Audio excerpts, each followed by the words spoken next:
I did do it. Dude it. You did dude it? I did dude it. You do. Oodly doodly doo. Doodly doodly doodle it. Doo. Oh, doody doody doody doo. Wacko. No. Wizzo. Wizzo, the world's wackiest wizard.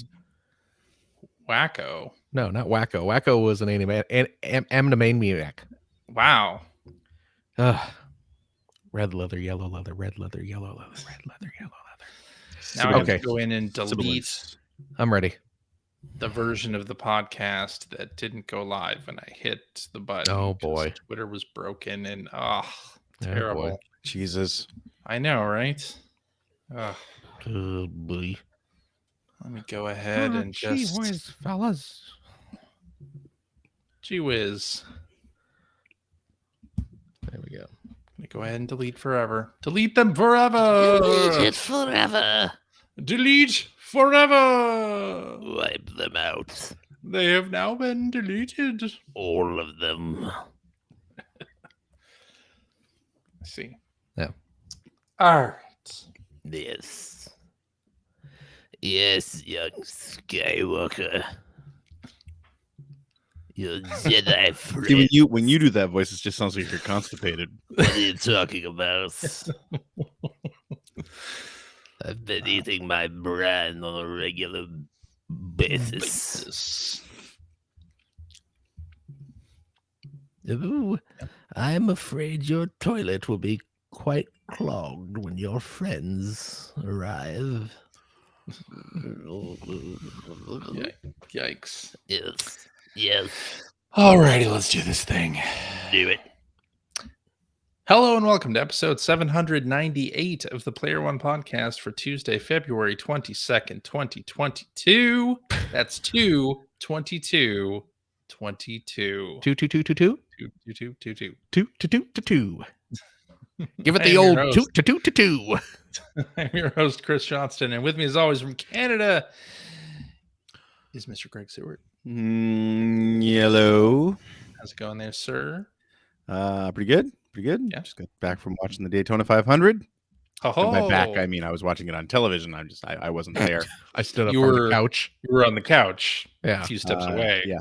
Yes. Yeah. Yes, I was. Welcome back Yes. from that arduous I was at journey. a friend's place watching it. Oh, I did okay. get back from watching I it. see. Just not back from Florida, because who in their right mind would go to Florida right now? But Well, I would imagine a bunch of race car drivers. well, they were paid to do it. A bunch of racing fans. Yeah. Yeah, that's what I said. Who in their right mind? Oh, okay. Well then. Yeah. And joining me from the great state of Washington is Mr. Phil Theobald. I'm just impressed that when Yeah. you two started this podcast, though those many years ago, that you timed it so that we would have an episode on 22222. Yep. I know. That was right? actually on the bullet, like our bullet points of the things we Yeah. wanted to accomplish with this show. Right. It was actually really near the top, strangely enough. Like How right. long has it been since we switched our release day to Monday Well, again, night? the fact that you on planned out Tuesday? like when you were going to do the release day switch. Yeah. Yeah. So Planned it out at that point back in Re- 2009 or what? release Whenever we episode did it. on 22222 was right above Bully Game Club Yeah. on the list of things to accomplish with this I show. still can't believe that at one time we did not have a regular scheduled recording time for the show. We just every week decided what time would work for Let's be everybody. fair. Yeah, really. Let's be fair. At that time, Two only of us one were had childless. children. Right, exactly. Yeah, Mhm. and I think only two of us were married. I don't think you were married when we started this, CJ. You No, I weren't wasn't we married started when we this. started the podcast. No. No. So things have changed. Oh, and we weren't old. I'm pretty sure I was married before we decided on Sunday night 5:30. No, I get that. I'm Pretty just sure. saying. I'm just saying that back when we didn't have this. And When we didn't have to schedule other things in our lives. Yeah. That Exactly. yeah. when And we even say though like one of us had children, they were infants. Oh. So you know. when we say CJ's married, we mean to the sea. Well, of course. Yeah. Yeah. His life, his love, and his lady. Yes. Is the sea. Absolutely. Oh, Um, wow. That's not the song I was talking about. Beyond the sea. I don't care. Some are all waiting for CJ. There you go. Well then. Hey, this is a good segue. That song reminds me of a video game called Bioshock. And guess what? They're making a movie. Oh, they already made an Atlas Shrugged movie. They made 2 of them. They're making a Bioshock movie, though. Oh. For Netflix. Are Netflix they- is doing a Bioshock movie. Are they just going to take the Atlas Shrugged movie and just every now and again you'll just hear someone go, Bioshock, Probably. dubbing over the dial? Yeah. Big Daddy. Yeah. Okay. Little Sisters. You know the one. This joke's really run its course. Shoot bees out of your hand. You could do that in that game, couldn't you? Yeah. Yep. That game was great. I liked Bioshock a lot. The first Bioshock is a great game. Yeah. I think the Second one's great too. second one, Not as great, but great. and then the Bioshock. Bioshock Infinite is also Infinite there. Is also it is a game that exists. It is also a game. Yep. That's part of that series too. I suppose, Yeah. technically. Yeah, I did not like that game. Well, it's not very good. That's why. No, That's it's not right. good. They kind of tarnished the image of the others. The other Never did. They do. Like Never Bioshock. did. There was a time when I would say Bioshock was in my top 5 all-time video games. No, it was I so don't- good. I don't think it's in there anymore. Not Right. the top 5. Right. Yeah. But hey, they're making a movie They for are. Netflix They are. based on the Bioshock game series. Right. Hopefully starting with the first one. Let's not start with Infinite. Is it going to be? I mean, have they said much about it? Is it, No. or is it just we're doing a Bioshock movie? Netflix has just said, "Hey, everybody, we're doing a Bioshock movie." And it's movie, not series. Yeah, Okay. not series. So we don't know. Like, is it an original story? Is it based on the first one? Is it based on Infinite? We Oh, don't know. actually, yeah. Okay. Maybe we They do have know. said Netflix, 2K, and Take-Two Interactive are partnering to produce a film adaptation Okay. of renowned video game franchise Bioshock. Okay. That is, But they say franchise. They don't say game. They don't video say- game franchise. Yes. Yeah, but they don't say it's based on like a particular game. They say it's based on the franchise. That's right. That's right. So it could Yeah, be yeah, could be yeah. any. It could be an original story for all we know. It could be. We'll see. Could be an original story. We'll see. Yeah.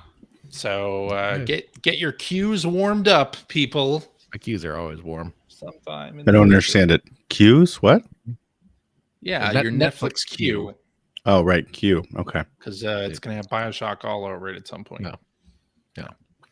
All right. A lot of entertainment and video game news this week. There's a Yeah. couple of things. First of all, Halo, the TV series that has not debuted yet. It I was going will to say, debut is later this this out spring. yet? No. Okay. No. But Paramount Plus has already renewed it for a second season, so it's Well, they already. must have high hopes. Dude, it's wonderful guess so. reception. I guess so. Yeah. Yep. And then we got Walton Goggins is going to be in a Fallout series for Amazon. Oh yeah, That's pretty cool. yeah. Yeah. And then there's going to be a third Sonic the Hedgehog movie. Yep. No surprise there. I What suppose. happened? Suppose- The Second second one's The one's not second out one's yet. not out yet. But Okay. based on the strength of the first movie and the presumed anticipation for the Of the sequel, second. yeah, Yeah. They're already doing a they've third committed movie. to a third. And they've committed to a television series as well for Paramount Plus. Mm-hmm. So apparently that is going to center around Knuckles. That is it's a Knuckles centric Knuckles. series. Yeah. Yes. So- Okay. I did appreciate people pointing out on the Twitters that when they made that announcement, they were effectively announcing Sonic the Hedgehog 3 and Knuckles. So Right. only fitting. Yes. Wow. Yep, it was a big Huh. announcement. Sonic 3 and Knuckles. Sonic 3 and Knuckles. Lock on Technologies coming back. Get ready for You it. did it first. Yes, indeed. Oh, there are going to be little details in the background. You have to connect the dots between the TV series and the films. You see, there's going to be some interoperability there. What? That was weird. Is this it was like a lock-on joke, right? It was a lock-on joke. Yeah. Like, okay, I see. That's exactly what it was. See, what you need to say is if you put in like a Sonic thing that's unrelated, like the if you watch it with the Sonic animated series, then you get a new movie called Blue Sphere. It's like the games. There you go. There you Blue go. Sphere. Remember that? Remember that? Remember Blue Sphere? Blue Sphere. I played the shit out of Blue Sphere. Did you really? Yeah, I used to like put different games in the cart because Yeah. it would bring up different Blue Sphere stages. Yes, that's right. I played a lot. I played all the Genesis games that I had in Blue Sphere. Did you really? My goodness. I know. That's bad? You were really Right. bored. I was very bored. Yeah, I got bored with Blue Sphere after because it's the bonus Because stages. it's just Blue Sphere. It's just the bonus Yeah. right. stages. It's Yeah. just the bonus stages, and which really weren't that good. Let's be honest. But They were bad. Come on. yeah. Don't give us the Sonic bonus stages were never good. Not true. Okay. True. Okay. I mean, I played the crap out of Blue Sphere, so Yeah, well there I you guess I go. liked it See? at some point. Have you guys seen the Sonic movie yet? Did you guys get around First to one, watching yeah. the Sonic? Yeah. I have not. It's not in theater. Yeah. It's really good. Yeah, it was cute. Yeah. It was cute. I've heard good yeah. things. It was I it was enjoyed way better than it had any right to be. Let's put it Well, that yeah. way. That's Yeah, absolutely. I wasn't expecting anything when I went and saw it, Absolutely. and I was pleasantly surprised. It was a fun movie. It was cute. It was definitely cute. It did it ended when we talked about this. It kind of ended on the note where it's like, oh man, I wish the whole movie had been this. Yeah. Yeah, Yeah. when it just kind of turned into actual like Sonic. Sonic, yeah. Yeah. So And I mean, I also kind of loved, especially being a teenager in the '90s, mhm. that they just kind of pointed a camera at Jim Carrey and said, "Be Jim Carrey," right. and be old Jim Carrey, like pre Man Young on the Jim Moon Carrey. Yeah, Yeah. and it worked. Before I thought he was great in that movie. before he met Jenny McCarthy. Yeah, before he got really weird. Yeah. I mean, he was always weird, Right, but But- like really Yeah. weird. yeah. No, I got you. Yeah. Because '90s Jim Carrey was pretty great. Yeah. So there you go. Agreed. All right. Let's What talk. other hot movie news do you have for this that was pop it. culture It was just entertainment podcast? That was it. Okay. What's the latest rumblings on Moon Knight? Do we have any Book of Boba Fett spoilers we want to talk about? No, Okay. not to my knowledge. Okay. They're gonna make a Mandalorian video game. What do you think? They did. It's the Bounty Hunter game that came out for like Xbox. 20 years ago. Exactly. Hey, they Are they gonna re-released make a that new few one? years ago. Are they gonna make a new one? I don't know. I'm kind of surprised they haven't Yeah, or me haven't too. announced one or anything. Yeah, although licensed video games, I mean, since video games in general take longer to develop now more than they did back in the day, Yeah, we don't get as many. you don't get as much of that. Yeah, if this was the '90s, like every MCU movie would have a Super Nintendo and Genesis game based on. Oh, it. absolutely. Yeah. Yeah. You'd be playing the Ant-Man and the Wasp game and your End Game There'll be a game. red cartridge involved there. In which one? Any of them. Oh, okay. All of them. Right?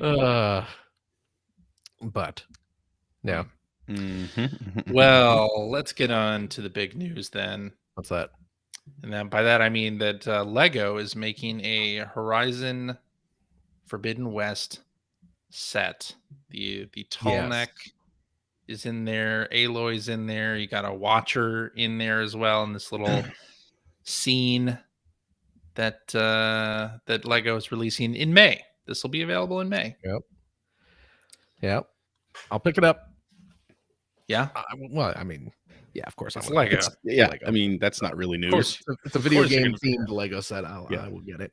Gonna get Yeah. that little Aloy minifigure to hang out with my Chell minifigure and my Sonic minifigure. Yeah. So Okay. very excited. Okay. Are you gonna get it? I'm not going to get it now. Okay. I'll tell you what I'm going to think, get though is the McLaren Lego Technics set. Oh, are you really? It's Formula One. Yeah, it's Very pretty nice. nice looking. Yeah. Those Technic sets look neat, but Last Lego set I bought was the Seinfeld set, That's a fun time. and I still have that in the box. I have not constructed it yet, but plan to in the future. I'm assuming you're going to get Jesus, the Office CJ. set when it comes out. Oh yes, I will. Yeah, I figured that as well. When is Yeah, I that might coming do out? that too. I don't know. It's one of the upcoming ideas sets, so maybe later this year. I'm not exactly. They haven't. I don't think they've announced an official date or anything for it yet. But it is one of the. I will be buying that. Yes. It's in the queue for ideas sets. I see. So, Okay. but it's pretty cool that they're working with Sony now. I wonder if this Yeah. will lead to The Last of Us. Well, you're not going to get Last of Us. No? No. Why? It's an M-rated game, man. You're not going to do M-rated games. Okay.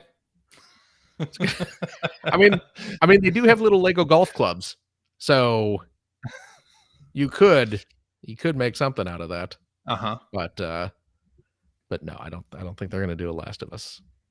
Which one would you want to see the most if they do more Sony stuff? If they do more Sony stuff, the stuff I would want to see is stuff Ratchet and Clank. Never Ratchet ever and make. Clank. Actually, Ratchet and Clank would be perfect. I know. Amazing. That's why I said it. All the little ships, Yeah, all the brick. there's a lot of content there that you could pull from. Absolutely. Goodness gracious, yes. Yeah, That's what we need. that is what we need. Because I was thinking like, I'd love like a Gravity Rush set. That ain't happening. We ain't getting a Gravity Maybe Rush set. Astrobot would be fun. Astrobot would be great too, actually. Astrobot would be great. I could maybe see them doing it, but I don't know. Ratchet and Clank, they're not going to do Parappa. They're not going to do that. Of course, I would It'd be love fun. a Parappa, a whole Rodney verse with Lemmy and all those guys. But yeah, that's not going to happen. I could see Ratchet. It would really work. It would absolutely work. Goodness me. Yeah. See, now I'm just going to be angry that we don't When have they that. don't do it. Yeah. Yeah. Oh well, you got my hopes up, Greg. I'm sorry. I'm not sorry. What are you sorry for? I'm sorry that you're a No bad reason to be sorry. friend. I don't know. You made me. No, you no made me reason want to- something. I'm not sorry. You made me Nope. want something I can never have. You can want. I want something you can never give. What? I'm not What's telling that? you. I don't want to make you feel bad. Are you coming on to me here? Am I what? Nothing. No, I'm not coming on to you. No, CJ, you can't. Oh, keep okay. speaking. Gotcha. All right. Let's talk about this, which is maybe the real big story of last week. It's that Nintendo is discontinuing the E-Shop for the Wii U and 3DS. And boy, are we angry. And a lot of people are angry about it, but the anger was tempered a bit because on the same day that Nintendo announced this, they also offered a website where you can see 3DS and Wii U statistics. So they're like, remember when you loved So these? look at this shiny thing. Yeah, look at this shiny thing. And I think the outrage was a little bit muted because of it. You know what they because I did that. I did the little see what games you've played the most. Did they also include here's the last time you turned on your 3DS or here's the last time you turned on your Wii U? They did not do that. No. Hey, I know you're really, really upset about this thing that you haven't touched in 8 years. Right. Remember the Wii U? So many people bashed that machine. Now you can see your memories from it. I mean, I have been, and I have a little bit gone back and looked at, like, well, what are the games that I might not have that I, should consider going and buying? And honestly, I haven't run across any. Yeah. Not that there weren't any good games, but I feel like I have everything that I wanted on those systems anyway. A lot of the use case that I'm hearing people upset about is after the closure, if a YouTuber or somebody is talking about a game that you missed that was digital only, you won't be able to partake. And that absolutely sucks. Yeah. I mean, that's been a problem with the digital especially games that are only Sure. digital. It's been a problem since that's become a thing. But No. I mean, you can't expect them to leave that service up forever. Right. So Because servers take, there's money. maintenance involved and security involved, and there's a lot of different things in there besides just game preservation. Yeah. Yeah. But hey, So you can. What's that? So Greg didn't pick up anything. Did you buy anything for this, CJ? No. No. Well, first of all, I don't have a So Wii U anymore. defiant. My gosh. I don't have a Wii U anymore. Oh, really? How dare you 3DS ask me that? I know, right? 3DS, I have everything that I would want on the Okay. 3DS. Okay. So I did. The only thing I picked up was I picked up SteamWorld Dig 2 on the 3DS, which admittedly I don't really need. They made that for the 3DS. I know, right? I know. I don't think I realized it either. But wow! I went to the 3DS E-Shop and was just like, oh, let's see what. I went to the games on sale section, Mm-hmm. and they had SteamWorld Heist, right? Is that the that's the little strategy game? Yes. Yeah. And then they had the two Dig games on there, and they were all on sale. The most expensive one was Dig 2, which was $4. I was like, man, and of course I played through Dig 2 a couple times on console systems, but I was like, for $4 I'll grab it and just have it sitting on the 3DS. Sure. Just for fun. So Yep. Hmm. Yep.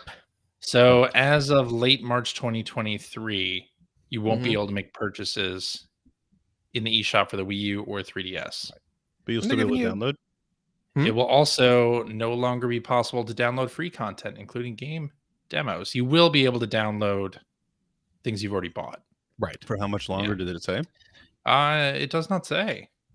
No. And hey, at least they're given a year's warning. It's not like, you get a year's hey, warning. we're turning this off next week.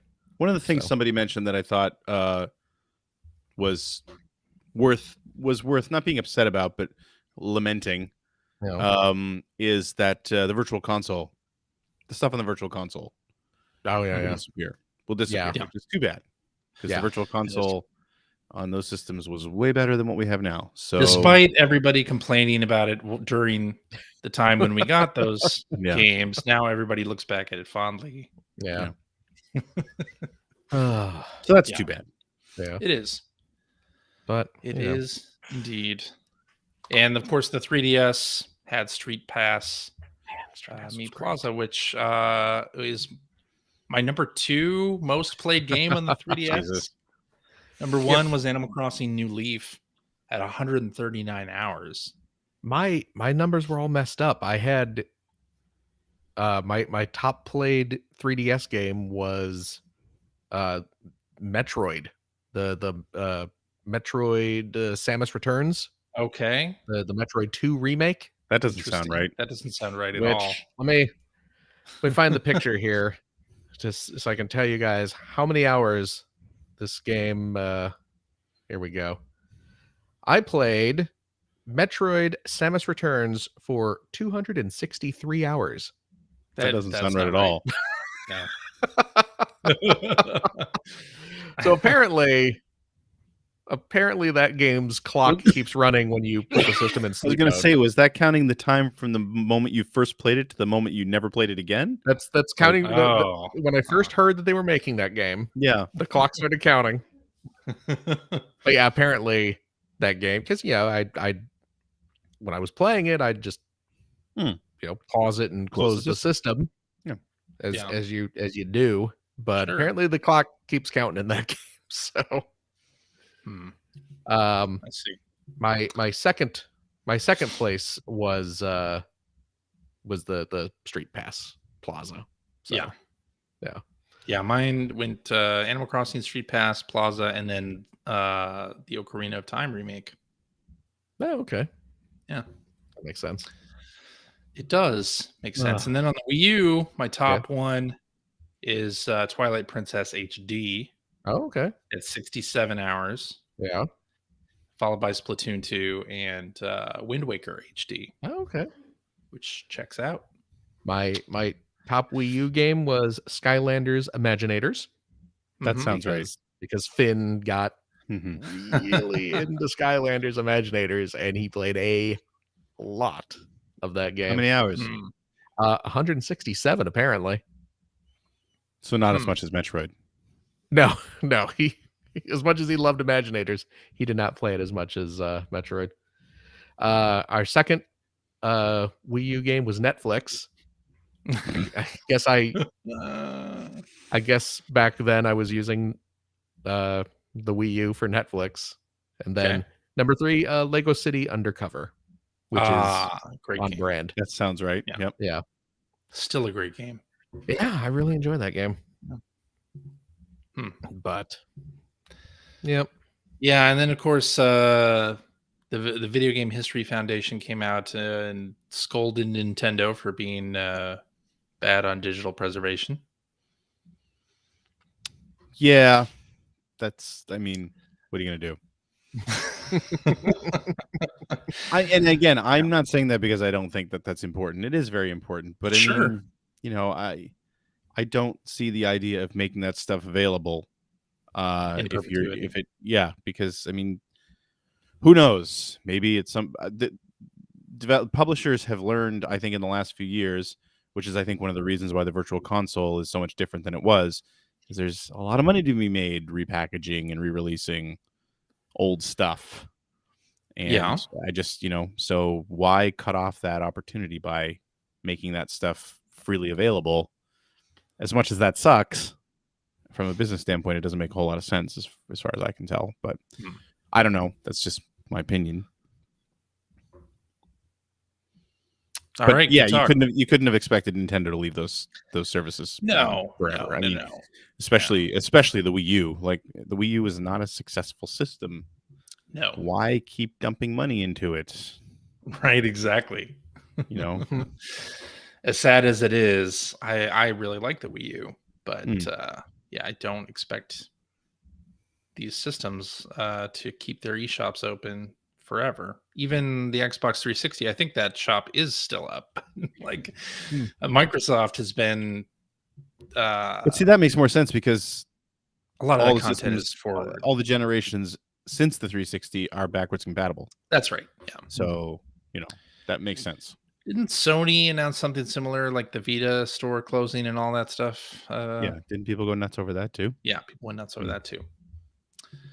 But anyway, I think it's time for what you've been playing. Greg, we're going to kick it off with you. Well, I was pretty angry about the Wii U shop closing down, so I went and played all my Wii U games. There you go. Yeah. Just told Nintendo to go F themselves after every... No. I played some Horizon Forbidden West. That's the name of the game, right? Yeah. As did we all. We all played it. Yeah. Yeah. We're going to talk about that now. Or we're going to save that. Let's talk about it now. Save it. Okay, or we could talk about it now. I guess we can talk about it now. Let's talk about it now. I didn't play. I'll be honest. I didn't play a ton of it yet because I just haven't found the time to play a ton of it yet. But I never. 500. What's that? Well, there you go. Yeah. I mean, that was like a 6-hour thing. Yeah. And I never played the original. Okay. At all. Okay. So I didn't really have that context. No. Okay. So yeah, it's all pretty new to me. It seems pretty good. Really gives me a Tomb Raider vibe, like the way Tomb Raider plays now. I'm kind of feeling that. Maybe not so much with the environmental puzzles, but like the combat to me feels how I remember the new Tomb Raiders feeling, because it's been a while since I played those as well. Without the robot dinosaurs. Yeah. It sure is pretty. Holy mackerel. It really is. My gosh. It is. But you know what? Uh-oh. I think with how pretty it looks, there's also just, it's hard to figure out where you're supposed to be going. Oh, you can turn on an option for that, though. You can turn on an option for that, yes. Yeah, so I am playing on option. I'm playing on easy. I'm playing on guided mode or whatever. And also there's an accessibility option that basically highlights all of the spots you can jump to. Oh, okay. Yeah, and You so know I what? turned that on now, and I'm having a lot less trouble with figuring out where to go now that that option is on. Because usually you have to scan the environment using your Yeah. your headset. Yes. Your focus. That's what it's Focus. called. Yes. That's what it's called. But I will say, like, I see what you mean, and yes, I have sort of run into that a little bit too. But they're very clear about that when you start the game. Like when you're Yes. setting up the game, it says like I don't think you even need to go to those options for it to tell you, hey, listen, if you pick this option, you're gonna have to look for where you go next. Right. Pick Mhm. this option, we're gonna tell you where to go next. So Yeah. it's nice that there's no surprise there when you get into the game. Like you've been warned, if you chose this option, it's all about exploration, baby. Yep. But And some people love that. yeah. Yes, indeed. So I'm not one of those people. and fantastic that they even have that option. Yeah. That's how it should be. I mean, Sony and Microsoft both have gotten so good at the accessibility options in general. Yeah. Absolutely. So yeah, super happy about that. I will say though, you mentioned about trying to highlight where to jump. One thing I did find a little bit weird is when you get your grapple hook or whatever they call it, Mm-hmm. the very first time you use it, you aim it like you aim your bow. So you hold down like the left trigger, and then you have to tap triangle to change to the grapple hook. Otherwise, you're using your bow, and then you have to aim it at like a certain point that you can grapple, and you shoot it and pull it, and everything is great. But then when you get to a grapple point that you have to jump to, Mm-hmm. I think I skipped over where it told me what I was supposed to do, and I was trying to use the grappling hook the same way, and that's not how it works. No, It's basically a double jump you is what double it wants you to double do. jump. Yeah. Yep. So I found that a little bit confusing, but again, I think I missed the part where it told me what I was supposed to do. You double jump, and then if you hit circle while you are wheeling in, you do kind of like an extra bound up, so you can Oh, really? hit I higher didn't know that platforms. either. Yeah. I don't know if I've gotten that far enough for it to tell me that, to be honest. Okay. Um, Have And you then the fought other thing- any kind of boss characters yet? Greg? no, that's Okay. that's how Wow. early I am into it right now. So you're very early into it. Oh. Yeah, yeah. And I'm assuming No. you have, CJ? Yeah, I am about to set foot into the Forbidden West at this point. Oh, okay. Past the beginning. I'm still what I would consider fairly early myself. Mhm. Minor spoiler, Greg. Big boss coming up. Well, I Fight a fought, boss. I fought the Cobra. Yeah. The Cobra. That's Yeah, I mean that's what I keep seeing slithering around ahead of us as we're moving through.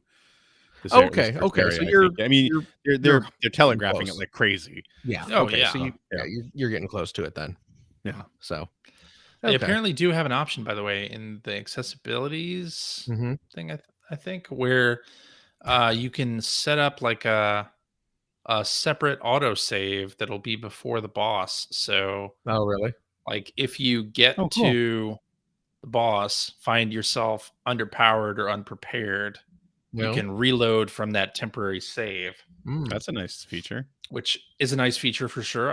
Well, like, why is that an option that you have to turn on? That should just already be on. I love how Because our the people who will use that option Mhm. aren't going to scream about it on the internet over the fact that it's not turned on automatically, whereas the people who don't want that option will Oh, yeah. scream about it They on would- the internet. Yeah, if you're that probably scream option if is it's turned on on, yeah. automatically. Yeah. You're right. Even if you're like, well, you can turn it off. Well, it Yeah. shouldn't be. It shouldn't even be Shouldn't there. be on in the first place. Shouldn't exist. Like, you have to limit your continues in the unlimited continue arcade game. Yeah. Yeah. I'm amused at how much of our discussions, whenever there's one of these big new kind know. of franchise games that have come out, like 60% of our discussion about them now is just like, boy, isn't it great how they made it super easy for people Yeah. like us? I'm playing on great is normal. that? I'm playing on normal though, Oh, are you really? because I'm not a I'm big playing- baby like you two. Oh, I'm playing on easy. first of all, you don't even know. I didn't even say what difficulty I'm playing on. But what are you What are playing you playing on? Oh, I'm playing on story, which is the one that's Oh, Yeah. one below Low, easy. easy. Yeah. Yeah. You're playing on So, story. All I'm right. absolutely playing on story.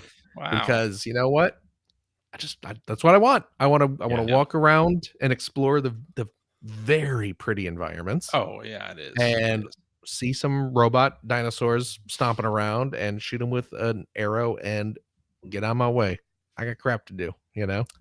Yeah, I had been got no time. playing the first game a little bit leading up to this one, also on easy, by the way. Yeah. And the way that this begins, you can't just one shot the robots. Like in Zero Dawn, if you play on easy, you can one shot everything pretty much. Right. So it's very disconcerting. It's like, wait, I have to hit it a second time. Well, see, on story, you can one shot them. Yeah, well, now I'm one-shotting things now that I've powered up a bit. Okay. But, no, in the story mode, you can just fresh out of the gates, just start one-shotting stuff with your arrows. So, okay. Fine with.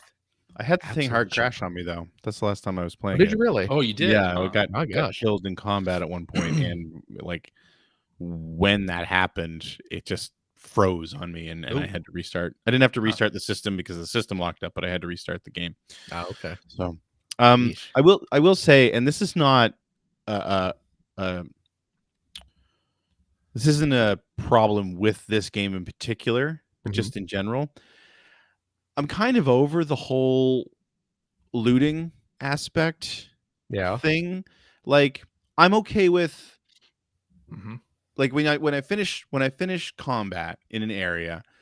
And I have to, scan to see, okay, where's all, and in this game you have to scan because there's, especially in the first part, there's so much like overgrowth everywhere that item boxes are hidden all over the place and things like that, right? And that's fine. I get that, because you need resources to craft and stuff like that. But I'm kind of like when you open an item box and it shows me a list of what's in there.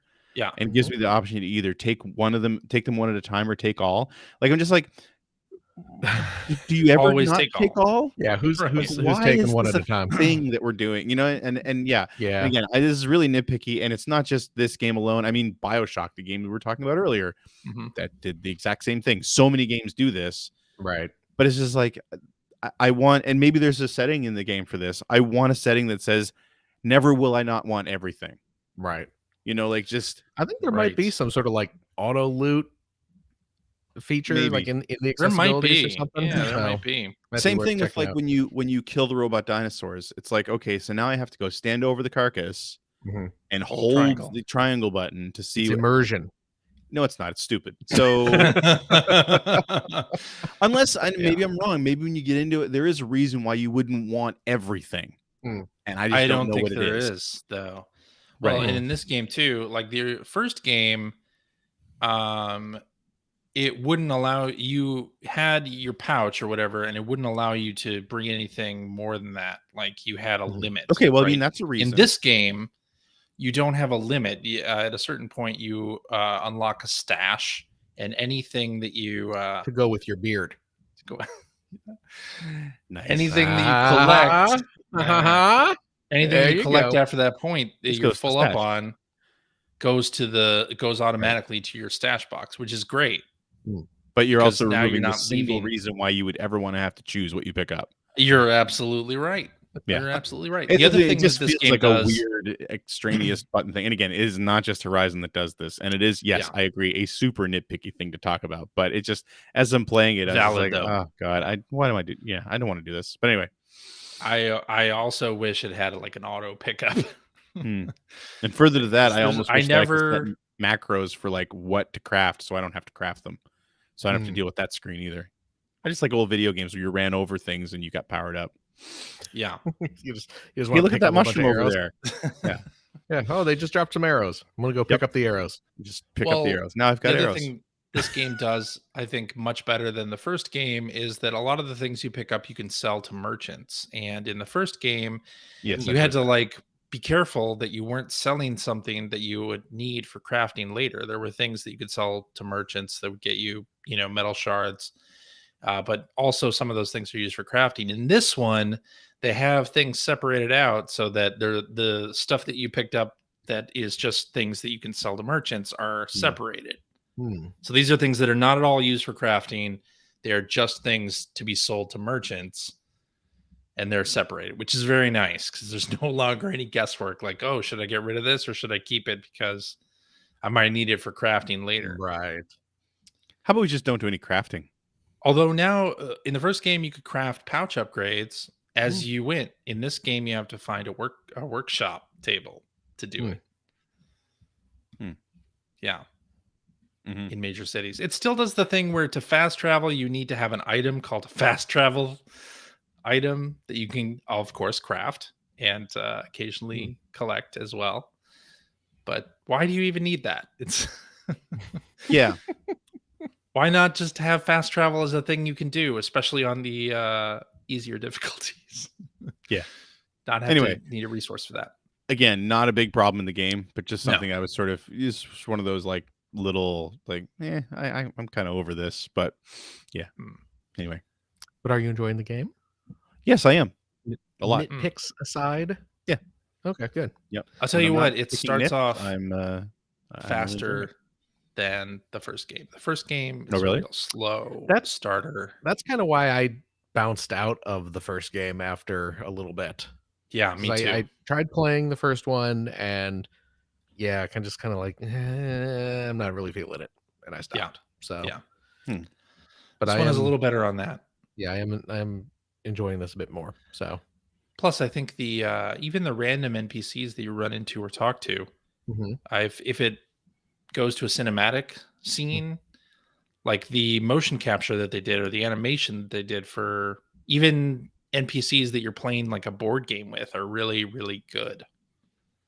You play board games in this game? There's a board game in this game called Machine Strike. Yes. Oh, okay. Do you have to craft the pieces? Yes, there are pieces to craft. Are you serious? Later on in the game. Seriously, you gotta go out and like, oh my god, yeah, they source preview trees it to make your little greebles or whatever. In the little tutorial about the game, they preview that you will collect pieces in the wild, and also you may have to craft some. So you gotta go find a robot elephant to make some ivory dice. Robot ivory dice. Yeah. Yeah. Oh my. Oh goodness. You know what? I will say Aloy's hair moves around too much. I agree. She's got that long hair and like the slightest turn of her head and those braids just go like wobbling everywhere. And even like when she's standing still, just they're waving all over the place. They are. I don't. Sometimes they defy gravity though. They don't even like touch her clothing in the like. Back. Oh yeah. I mean it's it's a video game model, but like it's like I don't know what has her hair twitching around so much when she's just standing stationary talking to someone. Just they'll flip up onto her shoulder out of nowhere. Yeah, calm down, Aloy's hair. It's not that. I will say that this game does the thing that the first game did, where Aloy talks to herself about what you need to do next. Oh yeah.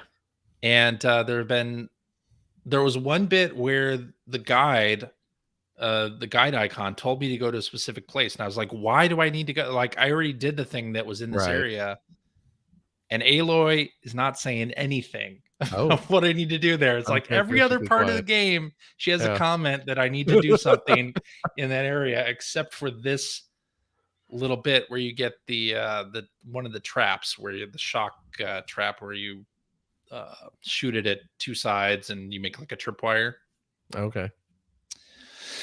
But she didn't have anything to say there, and I was like, "Is the game bugged? Is it pointing focus? Is it pointing at exactly? Is it pointing a waypoint that I is it bugged or something? Do I need to restart?" But no, I had to use my focus. I'd use my focus down on your foot. I should probably use my focus and look up at that ladder. I think he's talking to you. Exactly. There you go. Exactly. There you go. Yeah. Oh boy. Said nothing about that. But then she's also talking about cauldrons that I need to do in order to control other robot beasties. And it's like, I don't know. Like, where do I find that? Like, where's the tutorial on that? You play in normal mode, I don't know. Give you a tutorial. Once again, we're just complaining that the game's not easy enough. You are absolutely correct. Welcome to Old Men Play Video Games Weekly. Why won't Why won't they just let me beat the game? Why do I gotta kill so many monsters? Why can't I just leave them be? They weren't doing nothing to me. Yeah. Yeah. This game got a level skip. Need a Game Genie for that. But I did a bunch of the side quests in the Good. first little area. Good. They're pretty fun. Yeah. Yeah, there are a couple good ones. Okay. Little, I found the storyline about the whole hey, we're working on space exploration so we can reach the stars and colonize a new planet. And then you get to the next room and it's like, okay, now that all the normals are gone and it's just the billionaires in the room, this is really so us rich folk can escape the death of this planet that we're killing. There you go. And I'm sitting there watching. It's like, this is a little on the nose. Yep. Ripped from today's headlines. Where have I heard this before? Yeah. Oh boy. True. But yeah, I'm enjoying it. Fun with it. Yeah, I'm looking forward to playing more of it this week. Yeah, me too. Me too. I'm having fun with it. I don't know. I mean, it hasn't like grabbed me like a lot of other games. Like, it's not my favorite game ever at this point. This isn't Ratchet and Clank. It's not Ratchet and Clank, right? Right. Where it's just like I'm enamored with this game from the very beginning. Like, so far, it's been good. I've been having a lot of fun with it, but I'm still waiting for that moment where everything kind of clicks, and I'm gonna. Am I gonna see this thing through to the end or not? I've heard complaints from people who really played a lot of the first game that this one's a bit too samey, that it's not as big of a leap forward as they were hoping. Okay, but I didn't really play much of the first one, so I don't really have that problem. So that's true. Yeah, so I guess the same here. It could be exactly the same. It's not going to matter to me. So exactly. What kind of leap forward were people expecting or wanting, though? I don't know. Dance mini games. They got that Machine Strike game. I don't know if that was in the first one. Only if you craft it, though. Yeah. All right. So other thing that I've been doing lately, and I don't know how much further I'm going to go with this, but I went back and I've been playing some more Metroid Dread. Oh. On easy mode. On Rookie? In keeping with this week's theme. Yeah. On Rookie. So I mentioned last week, as far as I know, there is no way to apply Rookie mode to an existing save, which is too bad, because my understanding with how Rookie mode works is just that the bosses are easier. Yeah. And I believe you get more health when when you get a health, which feels like something that you could apply to an existing save. And again, maybe there's a way to do it, and I just don't know. I will say that having started over with Rookie mode enabled and knowing how the game wants me to play, has made it much more enjoyable. Because the bosses aren't super easy; they're just easier. And like health is not as big a deal anymore, because that's one of the things I remember complaining about previously as well, where it's like I feel like even the lowliest of enemies can tear up my health bar like nobody's business.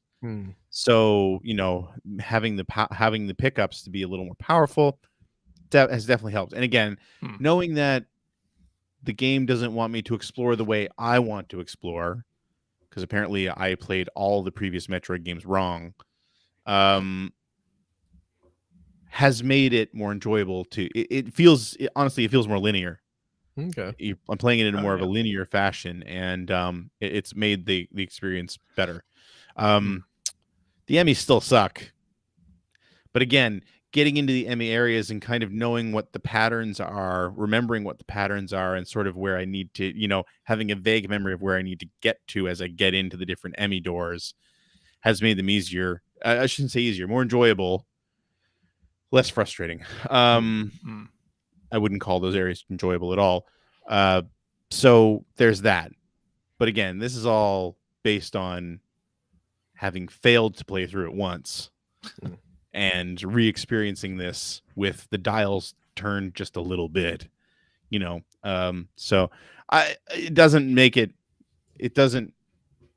a better game in my opinion, but I have this thing where I want to play it. I want to win this. I want to finish it because it's Metroid, and I do love the Metroid series, and it's sort of like eating me up that there's this Metroid game that everyone loves so much that I just don't, and I haven't finished it. So I might keep going, but again, now that we've got Horizon and Gran Turismo 7 is so close, and so many other games are so close, I don't know if I'll continue on or not. But I have been put a few hours into it this week. So yeah, it is what it is. And the other game that I played this week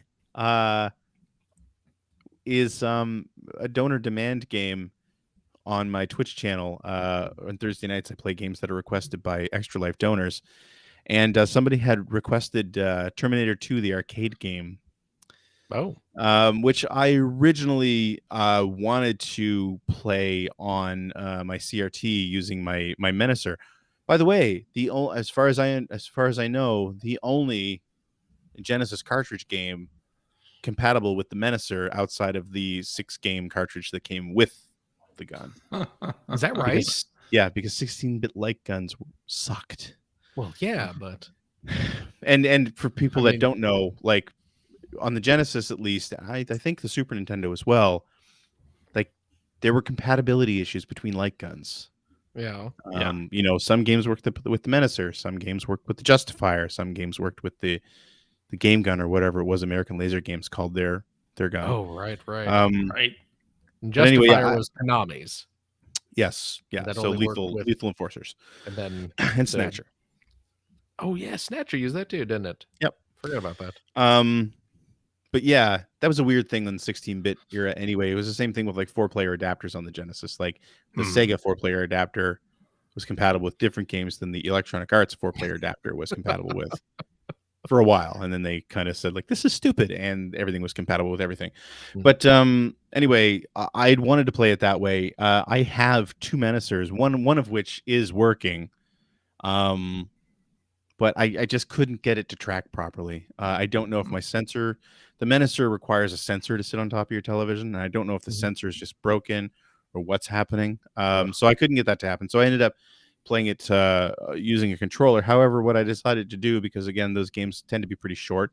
And by the way, the T2 arcade game, really hard. Really hard. That stage where you are defending the truck. The stupid truck. Oh my God. Forget about it. Anyway, what I decided to do, because I have CJ's best friend Mike gave me an emulator box for Christmas, and what I decided to do was play it on this emulator box where I could play the original arcade game, and then also play the Genesis port, the Super Nintendo port, and the Master System port. I had no idea there was a Master System port of this game. No, I didn't either. You know what? That's funny. I think it was the best version. Actually, the Genesis version was the best version. The Master System port was actually a lot of fun. Oh, wow. It looks ridiculous. Yeah. But it's very playable. But you didn't play the Game Boy port. The Game Boy port is not a port of the arcade game. Are you sure about that? If you remember, because if you remember, it's called T2 the arcade game, but it doesn't play like T2 the arcade game. Really? You're controlling Sarah Connor running around. Whereas T2 the arcade game is a light gun shooter. Unless my ROM was the wrong game. Because there are 2. Yeah, there were 2 Terminator games on everything. Anyway, while you're looking that up. So this game was a light gun shooter in the arcade. It had like these 2 awesome guns, and it's sort of that era of Midway where they're using, digitized humans for all the characters. And it was a pretty popular arcade game. It was a lot of fun. But boy, playing it now and playing the ports, you realize how much it was meant to chew. It meant to make you spend quarters. Yeah. That level you mentioned actually being a wonderful example where, you're trying to protect John Connor. You're in the future. He's driving a pickup truck that takes up most of the screen. Yeah. And there are hunter killers flying behind it. And then there are Terminators running, like endoskeletons running beside it, shooting you. And what I realized from playing it that night was that the Terminators are focusing on you. So they're shooting you. The hunter killers are shooting the truck. Right. So you need to focus on the hunter killers at the expense of being shot by the Terminators. You can't really do both. Yeah. So, playing on an emulator where I could just add credits however I wanted, it made that a lot easier. But anyway, it doesn't seem like any of it was rebalanced for the home consoles. So it made some of those levels way too hard. And then it also further into the game, after you destroy Cyberdyne Systems and you're driving away in the police truck and the T-1000 is attacking you with a police helicopter, it literally, again, the truck you're in is huge. And the helicopter will appear at one of like 6 different angles and fly in. I mean, you get like 1 second warning, if that. Yeah. Fly in, and if it touches the truck, you lose. So generally impossible if you're not playing 2 players, because what you really need is one person covering the back of the truck and one person covering the roof of the truck. And if you don't have that, it's pretty much impossible. It felt impossible anyway. Playing with the controller. But yeah, so the Super Nintendo version was decent. It looked nice. It sounded kind of muffled and gross, but it looked nice. The Genesis version, I felt, played more like the arcade version, and the Master System version was just, again, surprisingly good for what it was. So, anyway, I spent a lot of time talking about T2, the arcade game. Have you figured it out, Phil? What's that? Whether the Game Boy version is a port of the arcade? No, there are indeed 2 Terminator 2 Game Boy games. One is Terminator 2 Judgment Day, which is the one you're talking about, where you were like, the first stage, you're John Connor and it's a side scroller and you're like blowing up towers and things like that. And there's like a little puzzle mini game where you're hacking the Terminator. Oh, you love those. Oh, you love those. Absolutely. Hacking puzzle games. It's like Pipe Dream. It's a Pipe Dream style hacking game. Nice. Just like Bioshock or Spider-Man. Exactly. And then there is indeed T2, the arcade game for Game Boy, which is, and I shared a little link, a YouTube link there in our chat, that is a Game Boy port of the arcade game. So okay, looks like you have another game to play, Greg. I don't think so. I don't think this works with any light guns, though. No, probably not. Yeah. Just like, and again, it was one of those. This is one of those oddities from the 16-bit era, which is that. Yeah, you're right. It is. So I just had the wrong ROM. Yeah. Wow. I'm just watching the video. That's something else. I mean, porting that to a Game Boy.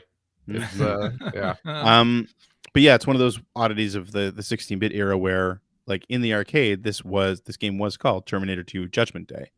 But when it came home, it was called T2 the arcade game, because Acclaim also apparently had the rights to release original Terminator 2 games, which were all terrible platformers. Yes, they were. Terrible action games. I tried Terminator 2 Judgment Day on the Genesis too, and it was unplayable from the first level. It's so bad.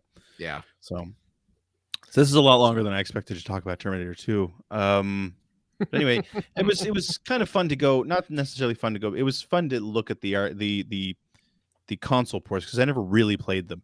But I do vividly remember not necessarily playing T2 the arcade game in the arcades, but always seeing it in arcades and seeing other people playing it, and it looked amazing. Yeah. It was one of the, again, in that era of where midway games just looked incredible.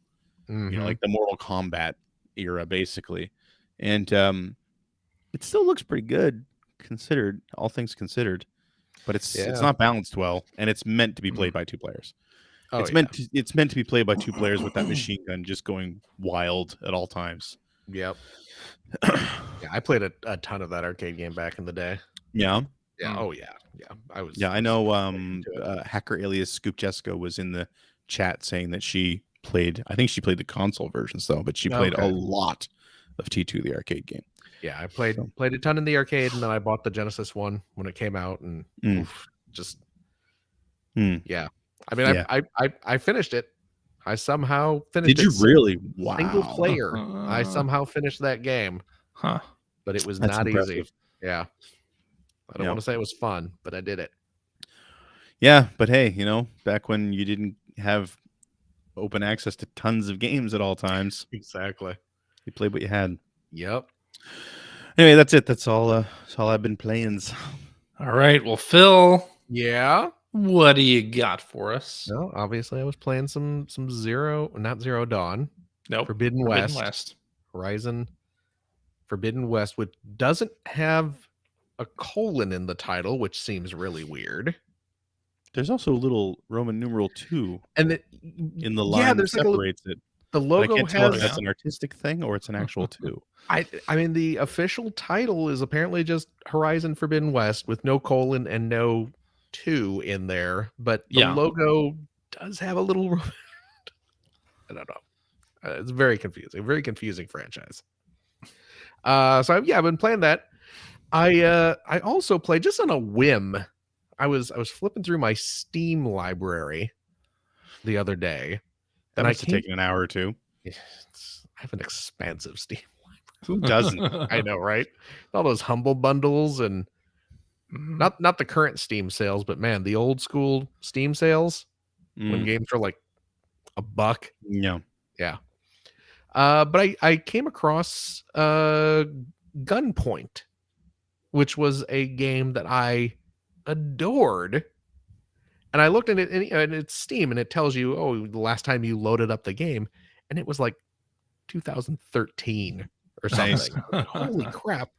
It has been a long time since I've played that game. I was like, I'm going to load that up again. I'm going to see if that holds up. Because I have such fond memories of this game. Let's see if those memories hold up. And I loaded up. I started a new game because I'd finished it back in the day. It's not a terribly long game. It's like 4 or 5 hours. But I started a new game and was like, holy crap, this game is still really fun. It's a really good little game. So go back to like 2013 and find I think it was on my game of the year list back then. I think it might have been. I don't remember anything about this game. What kind of game is this? It is a sort of stealth action game. You are a private investigator, and it is you got to use mouse and keyboard controls because you use your you move with the keyboard, the WASD, and then your mouse you kind of hold down the left mouse button to sort of get into a crouching position to jump, and then it brings up a little kind of aiming arc, and then you move the mouse to kind of aim where you're going to jump, and then when you let go of the button, you jump, and it allows you to you can climb on walls and jump through windows and things like that. Okay, and the point of the game is you're supposed to be infiltrating a series of buildings to kind of hack into their computers or to steal files and things like that. And there are guards patrolling back and forth, and they have different types of behaviors that you need to modify. And the gimmick is that you can also hack into the building's electronic system and start rewiring things. So if you hit a light switch in the building, if there's a guard on that floor, the guard will walk over to the light switch and flip it back on. So what you want to do then is you sneak into the building, you turn off the light switch, and then you quickly switch to the hacking screen, and then you rewire that light switch to open a door on another floor that is normally locked and you can't get into. So then the guard comes over to flip the light switch, that door opens up that you need to get into, and then the guard's like, tries flipping the switch.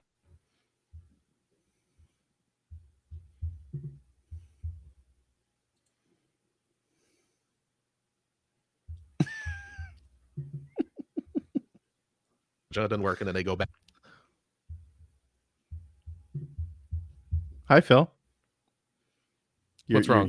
You froze. Did I freeze? Yep. You did. Well, I still was going on talking about. I figured. I That's was why still I did not interrupt. We're just letting. Well, you I'm finish. glad you didn't interrupt. because it was perfectly timed because I was just about to finish the example of what you do in Gunpoint.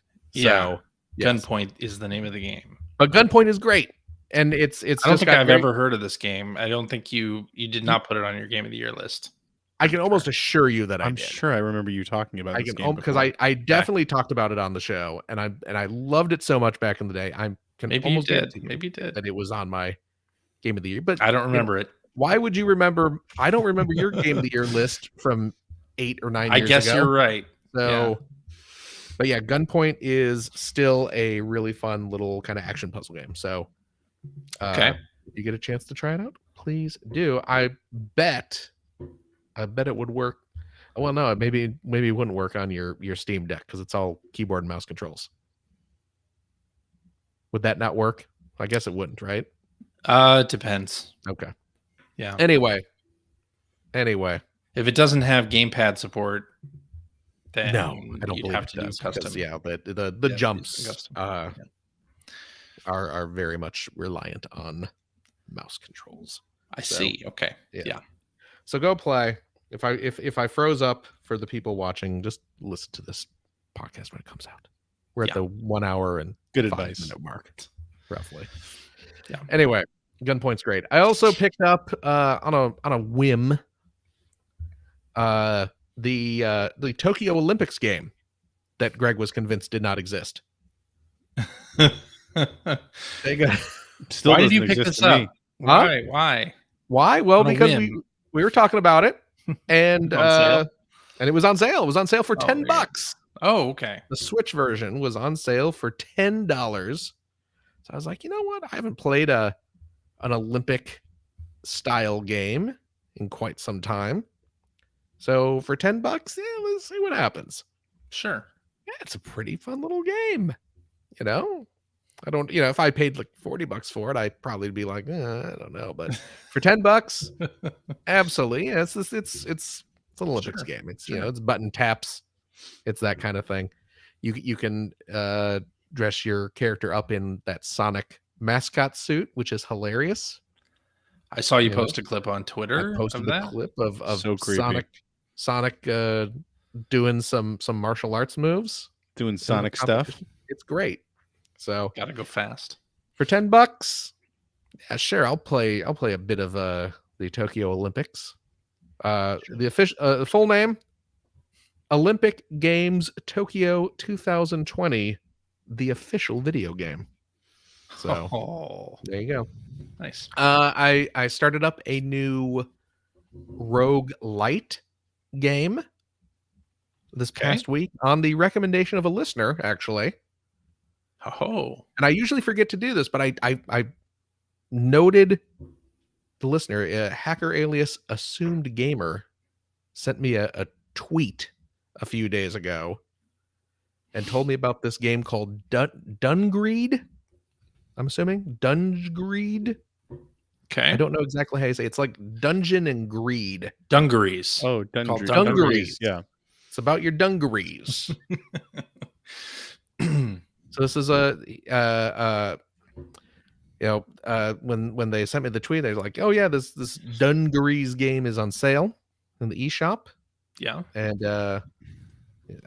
they said that they started it last night and they're getting Rogue Legacy vibes off of it.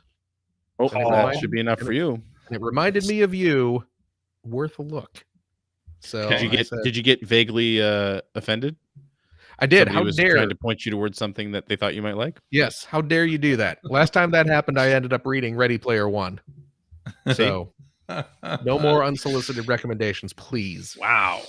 No, you know what? No, it worked out in this case because I watched the video of it. I was like, yeah, it looks like it might be kind of fun. The graphics are, it's that they're doing the old school retro pixely kind of thing. Looks, it's not the best example of retro style graphics that I've seen. But the game itself is actually pretty fun. It's a solid little roguelike game.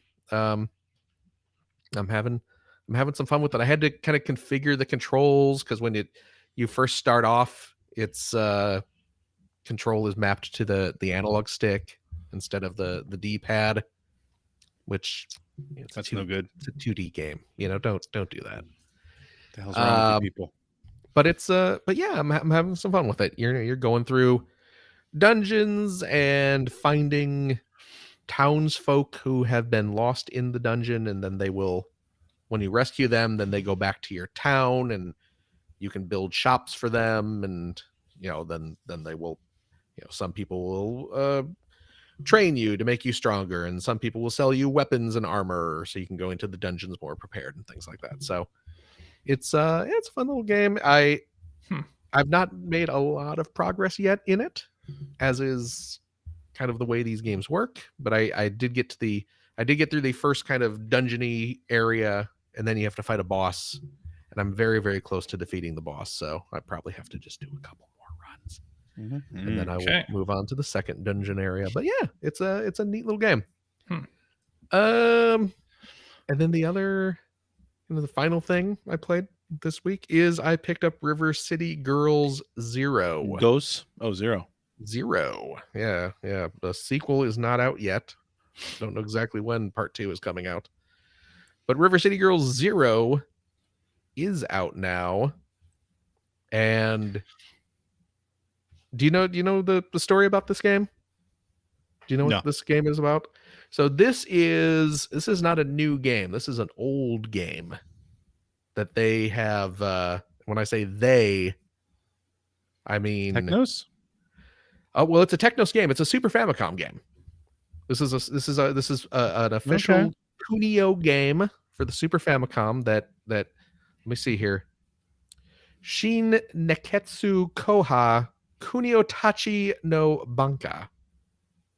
Okay, is the name of this game. Didn't help me at all. Okay, yeah, it's one of the Kunio games from Japan, not developed by Technos, but released by Technos over there back in the day. And this was the first game that introduced the two main characters of River City Girls. See, I had no idea that the two main characters from River City Girls were actual characters from Kunio-kun games. Yes, they are. Yeah, I thought that River City Girls was more of like a, hey, this is an homage to River City Ransom, but starring two female characters. And they are legacy characters. They are in the Kunio canon. Kunio-verse? Yeah, in the extended Kunio-verse, they are indeed Kunio and Ricky's girlfriends. Okay. And I had no idea. Yeah, and they debuted in this game. The game is not focused on them. The game is still it's very much a Kunio game. But yeah, when the game starts, Kunio and Ricky have been framed for a crime they didn't commit, and they are jailed. And then you bust out of jail with your fists and your righteous fury, your pompadours. Yep. And then as you progress through the game, and there's story sequences and lots of dialogue and things like that further the plot. As you progress through the game, you meet up with the girlfriends and they join your gang. Okay. And it's it's a 16-bit side scrolling beat 'em up. And the gimmick is that you can swap between all four characters on the fly. Okay. So you won't you have to do that because if you're playing let's just say you're playing as Kunio, and Kunio's energy gets all the way down to 0 and he gets knocked out. Oh, it's one of those games. Game over. You got to go back to the checkpoint. But if you're quick and you swap over to Ricky or one of the Misato or the other one, so it's Teenage Mutant Ninja Turtles. Yes. Or Shadow Blasters. Yeah, it's exactly like Shadow Blasters. I know that's the standard that we hold all of our all games up to is Shadow Blasters. I got to stay on brand, okay? I understand. That's a Genesis game. I understand. Give me a break. But yeah, so they like Way Forward worked on it, Limited Run worked on it. But what they did, so they took this game, which was a Super Famicom game. They translated it, and then just sort of kind of retconned it to be a River City Girls prequel. Cool. Yeah, and That is they cool. they went the extra step of they created a new animated opening for it, where it looks like kind of like 90s anime. And there's a new song where they're singing about, we're playing an old game that is they're kind of, it's kind of like how the River City Girls had that song where they're singing about, oh, we're the River City Girls, now they're singing about, oh, we're playing an old game. And they made they made a little intro sequence of the two girls, and it looks like a manga, and they're like, oh yeah, I just got this old school game and I'm trying to figure out how to hook up a Super Famicom so we can play it. So it's kind of winky, kind of having fun with that. But yeah, it's a cute little game. It's not as far as 16-bit brawlers go. It's no Streets of Rage. What is? Well, that's just it. But it seems pretty decent for what it is. So, okay. And it's got that amusing kind of connection to those current games. So there you go. I've been playing that. I see. Yeah, and that's it. Nice. Yeah. Mm-hmm. What else? What do you got, CJ? Well, I've been playing Horizon Forbidden West. We talked about that already. Yeah. But also been playing quite a bit of VR stuff this week. I took the plunge and got the prescription VR lenses. Mm-hmm. Good and lad. let me tell you, they're awesome. I told you. I told you they were. What a difference that makes. And I wear progressive lenses, so it's bifocals. So yeah, it's just a way to say bifocals without sounding really old. Exactly. So having the VR lenses helps quite a bit, because it used to be that like the top of my glasses or whatever, anything in that top area was blurry. So now everything's nice and crisp and clear. Yep. Which is nice. So I played some games on VR. I played Moss this week. So Moss went on a daily deal on the Oculus store, and I bought it, and I love it. Now you have not played that before, right? I had not played Moss at all. Yeah, Moss is so much. Moss is really and good. I knew I was gonna like it because the trailers looked awesome, and everything that you guys said made me think, oh man, I'm gonna really like this game. Yeah. And man, I really like this game. It's so good. I don't know. When you guys played it, did it include the Twilight Garden stuff? Don't think they did. So. They did an update. They added content to the game in 2019 called Twilight Garden, and it's just a couple more levels, really, but definitely worth playing. I'm glad because on our little Slack channel, you posted how that was like on their Oculus daily deal or whatever it is. Yeah. And I'm glad you did, because I double dipped on it just to have it on there, because it's such a fun game. It's such a fun game. It's really pretty and really atmospheric. Really having fun. like that little like you're in the little diorama. Yeah, that's what it is. Yeah. And it's one of the few games where I didn't get VR fatigue at all playing this game. So because you're not moving around. It's not like a camera or anything that's moving. No, there's no camera. Anytime a scene transitions, it fades out to black and comes back up. Yeah. But anyway, so I played that. I finished Moss. Oh, nice. In fact, and then I noticed on the thumbnail for the game, it said includes Twilight Garden. I was like, what the hell is Twilight Garden? I don't know what this is. Like, I went into the chapter select, which is something you can do in the game, and like looked through. None of the levels are called Twilight Garden. So I was like, what the hell? Yeah. I had to Google it and find out what is Twilight Garden and like where can I find the Twilight Garden levels. Apparently I had already done some of it. Oh, okay. I didn't realize it, but there were more areas that I had not done. Oh. So I ended up finishing the Twilight Garden stuff as well, which is, it's like new content that branches out of levels you've already finished. So there's like a portal pretty nearby the beginning of one of the levels in particular that takes place on the beach, where you're so if you boot it up there, you get right into the Twilight Garden stuff. But so I played that, and of course Moss Book 2 is coming out soon. I'm excited. Is that soon? It's 2022. Yeah. Okay. So we'll see. Yeah. I mean, they showed off a trailer for that last year at Sony's State of Play thing. Yeah. So looking forward to it because Moss me is too. Such a good game. Such a good game. Although when I finished the game, I was like, "Is that it?" Yeah, it's not a long game because it's not. Well, it's not a long game for one thing, but then like the end of it, like the credits play and it says "Thank you for being the reader" and all this stuff, and then the book closes and the music continues. I was like, all right, is it gonna like fade to black or like take me to a title screen? Nope. Just sat there. Just a giant owl comes down and eats Quill and flies off. It's like, no! Oh my God. Yeah. No! It just ended and there was nothing. So but I really love the gameplay. I love the different things that you can do in the game. In the Twilight Garden stuff, you get like a charge beam for the sword. Oh, that's one of the mechanics in the Twilight Garden stuff, which I wish I'd gotten earlier because I could have used that. Yeah. But to do it, you like have Quill swipe with the sword, and then you have to actually move your hand over the sword and power it up. Oh, okay. Do a little click on the sword on Quill. So it's a fun little mechanic. Nice. Absolutely.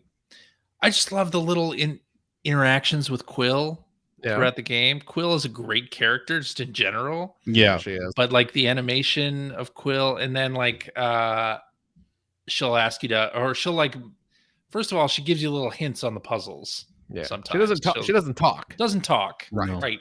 Just like mimes it out. Like this is what you should be doing. Right. Which is fantastic. Yeah. Then she'll also like give you a high five. She'll like put her hand out. Oh yeah, that's right.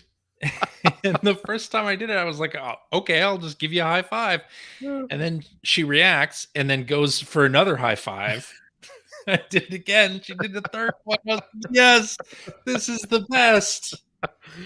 CJ made friends with the little mouse. So easily amused. I am very easily amused, but such a good game though. It's just a good game. So and cute. If you charming. Pick up a Quest, definitely check this game out. Yeah. Or if you're gonna pick up PSVR 2 whenever that comes out, right? You need to catch up on all these VR games. Moss is one to definitely get. Yeah. Finn finally put on the Quest last night because I think I mentioned back when I first got the PlayStation VR. Yeah, I put it on him briefly just because I mean he was very young at the time, and you don't want to like mess up his eyeballs or anything. But it was like, I'll let him play Astrobot for like 5 minutes or something, and I remember being disappointed at how just not impressed he was with VR. It's like, dude, you're like in a video. It's like all around you, man. And he's just like, yeah, this is just what video games are. I'm a young kid, man. You know, the future is now. I'm not impressed by just everyday things, old man. Sounds like someone's living for their car, man. But I guess he just must have been a little too young to really have it click in his head what was going on, because I was playing a little bit of Moss last night. I just started. I was just on the when you're in the library looking at the book. Yep. And Finn was like, "Oh, can I try it out?" I was like, "Yeah, here, let's put it on." And I put it on, and then just all of a sudden, whoa! I'm in like this big. It looks like a church or something. I'm like, yeah. And then he actually got into the game, and he was just like, "Oh man, this is." And he's like looking in real close, like getting up, right in Quill's face, so she's like right next to your head and stuff. This is like, this game is great. It's good stuff. It's a fantastic game. Yeah. Has your kid played it yet, CJ? Charlotte has not played. She likes VR, right? She loves VR. Yeah. I think I mentioned it on the show. She played hell out of Job Simulator. Oh yeah, that's right. That's the one she's playing. She loves that. And then she played Beat Saber, but did I mention it on the show? She only plays one song. Oh, really? She's like, I really want to master this one song. Hey, so she plays whatever the first song is that comes up, and she was Right. doing it on the various difficulty levels. She tried Expert Plus, and she's like, I can't do this. It's like, try another song. Like, Right. you Right. know, like you don't have to just do the one song and amp the difficulty. Right. But yeah. And then, so now that I have these prescription lenses, Mm-hmm. I'm wondering, you Yes. have these as well, Phil. I do. Do you leave them in or do you take them out when you're done? Because I am concerned that since my daughter does love VR so much, she's going to Mhm. at some point grab the headset, grab the controllers, stick the headset on, and I will have left the prescription lenses inside. Right. And she wears glasses, and then there'll be a whole thing. You don't want the lenses scraping up against each other. Exactly. I think gotcha. that would be bad I for gotcha. my VR lenses. I do leave them in because I'm really the one who uses the headset the most Yeah. in the house. I mean, Dana hasn't used it at all, and Finn's only tried it twice, just kind of like, oh yeah, let me play it for a little bit. Yeah. So I just leave them in just for my own convenience. Yeah. And Finn does wear glasses, but you know, he knows that I have the prescription lenses in there. And like today, he wanted to play it a little bit today. He wanted to try Beat Saber. And yeah, as I was getting the thing ready, he was just like, oh, let me take my glasses off. Like he just remembered. So I guess okay. it's in his head already that VR, you take off your glasses for. Luckily though, because I asked him when he was trying out Moss last night, as soon as he gets in there, I was like, hey, is it blurry? Because you're looking at it through my glasses, and apparently it wasn't. So I guess we have similarly messed up eyes, which poor kid. There you go. But yeah, so I guess it's you know, if it is a little blurry for him, it's not enough where it was affecting his enjoyment or anything. So not hurting his eyes, which is obviously important. So yeah, I've just been leaving them in. So okay, I don't know. Maybe I'm not sure what I'm gonna do. They're easy enough to pop in and out. Take away your glasses. Yeah. Take away your glasses. Just I should do that. Yeah. And the world will look blurry, but the virtual world, the metaverse, will be perfect. Yeah. Yeah. There you go. I've also been playing a bit of Trover Saves the Universe. Oh, okay. Have you played this before? No, I've never played this before. Okay. Yeah, I've gone on about this game. Yeah. What do you think? I'm loving it so far. Yeah. I mean, it's by the Rick and Morty guy, by Justin Roiland. Yeah. And so far, I'm really having quite a bit of fun with it, and I love the humor. Yeah, especially the guy that shows up and you start beating him up. Oh, the old guy at the beginning. Yeah, you can stop. You can stop now. Keep doing it. You're like, oh my God, you killed him. We better get away. Are we doing this? Yeah, we're doing it. We're doing a murder. Let's do it. Okay, we're gonna kill this guy. Let's go. Yeah, I didn't want to do it, but now that you're swinging the bat, I guess we're doing it. Let's. Yeah. So that was the first achievement that I got in the game. But yeah, I'm having a lot of fun with that. I wanted to kind of finish Moss before I moved full on into Trover. So now that I finished Moss, I can do that. But having a lot of fun with it. Yeah, I'm enjoying games. I find that I enjoy games that do have the transport mechanic. Do the pointer, fade to black, come up again, or whatever. Like I feel like that is much more comfortable than games where I'm moving. Freely. You know. And Trover is very much built around because there's like preset nodes throughout the world that you warp to and stuff. So yeah, which is fantastic for my comfort level, my motion sickness level. How far have you gotten in that so far? Not far at all. I got to the point where I got the jump mechanic, or the one where you can go little up. Pop up. Yeah, where you can move up and down. Okay. So okay. That's about where I stopped. Okay. But yeah, that's a lot of fun with it. That game, it's the same problem I had with Guardians of the Galaxy, where there's so much talking and dialogue between the characters, where I do end up just kind of sitting there, like, you know, Listening to it all. you come across a new character and then you got to sit there for 5 minutes because you want to hear every line of dialogue that they've written for them to say. Yeah, completely. And they will, like, and yes, it'll go on for quite a while. So much of that game is just Justin Roiland ad-libbing with himself. Yeah, you know, and you're just sitting there watching. So fun, yeah, I really enjoy that game. Yeah, have you finished it? Did you finish it? I finished. Yeah, I finished it on the PlayStation VR back in the day, and then I bought it on Quest. I double dipped on the Quest version too. So I restarted it. I the level you're at right now, where you get the pop up. I played through that whole stage. Yeah. So I'm on like the next level. Yeah. That. So and I got to be honest, I am checking the Oculus store like every day to see what the daily deal is, just because it's like, okay, if it's a game that's going to be on my wish list, I'll pick it up. Yeah. But yeah, I do have a solid wish list at this point of just games I want to mess around with. So I'm really enjoying it. I got to say, Quest 2. It's fun. I'm glad I picked it up. Yeah. So, and that's all I've been playing. Yes. So I guess that means it's time for tweets. Tweedly-diddly-dee. What tweedly-diddly-dee. Tweet. A tweet. A tweet.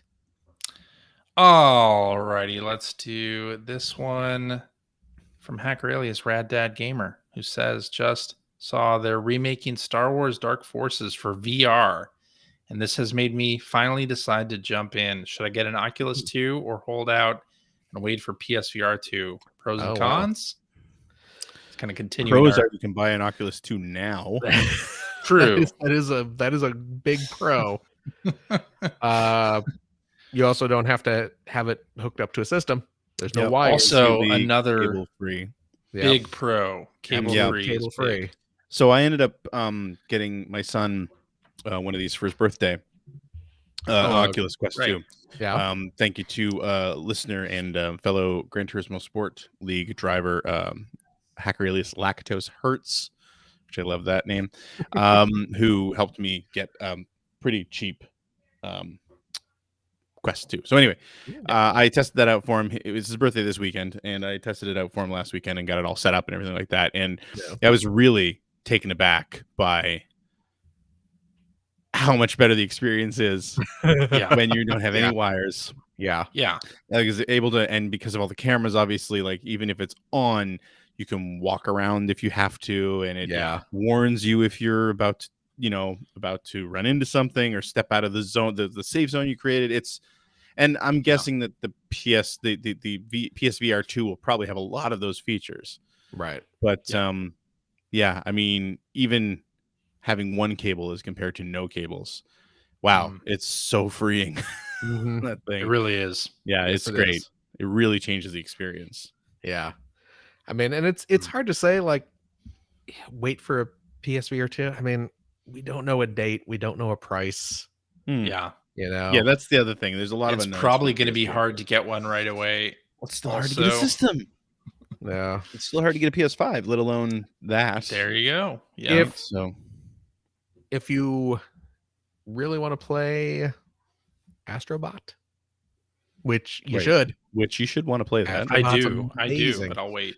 Then maybe hold on for the PSVR. But I mean, I'm assuming the Dark Forces will come to Oculus. Yeah, I would assume. Oh, I would. Or even if it comes out for PCVR, you can play PCVR titles on your Quest. Yes, you can link that up. Yeah, with it, both with a cable and without. Right. There are ways to do it. So yeah. So I don't know. I mean, because as far as like PlayStation exclusive VR games that are worth playing, it's Astrobot.